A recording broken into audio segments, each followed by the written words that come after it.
Kunjuing asma dalem Yang Rama Yang Putra tuwin Yang Roh Suci.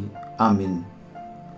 Para kadang panglimbang enjang ingkang kinasih, sumitra dalem ing Sang Kristus, sugeng enjing lan berkah dalem.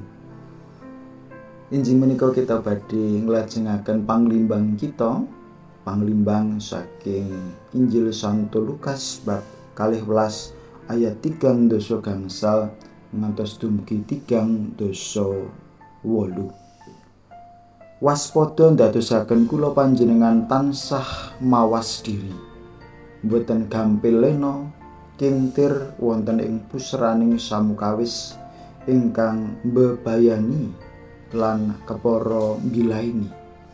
Boten namung kecalan bondo donya, nanging saged ugi ngantos kecalan nyawa.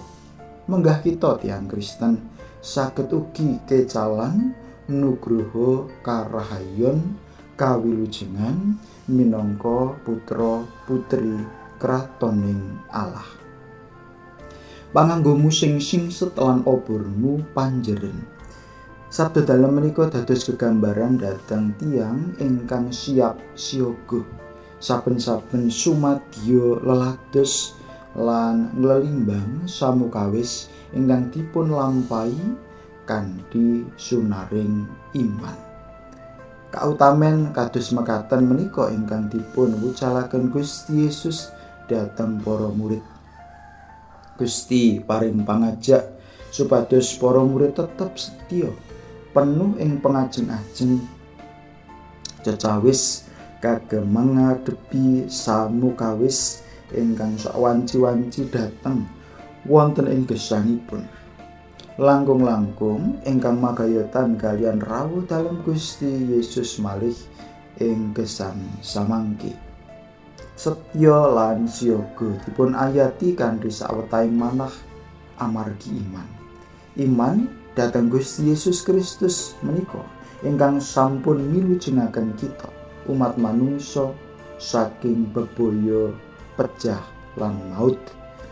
Rasul Paulus ngendika, marga wong siji dosa mlebu ing donya lan marga dosa pati teka.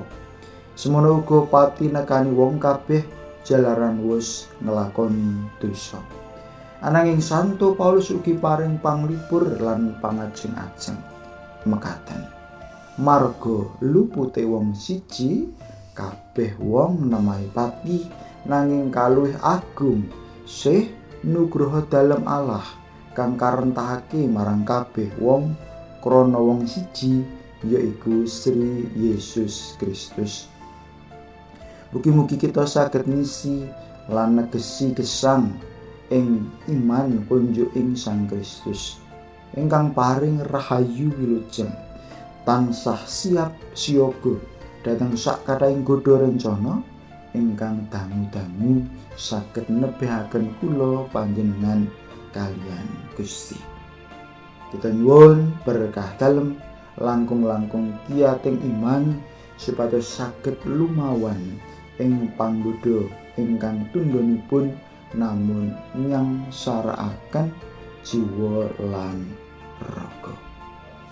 Mugi linuhurna Allah Yang Rama Sang Putra tuwin Yang Roh Suci kados simula buka sakmenika sat ing salang-langinipun.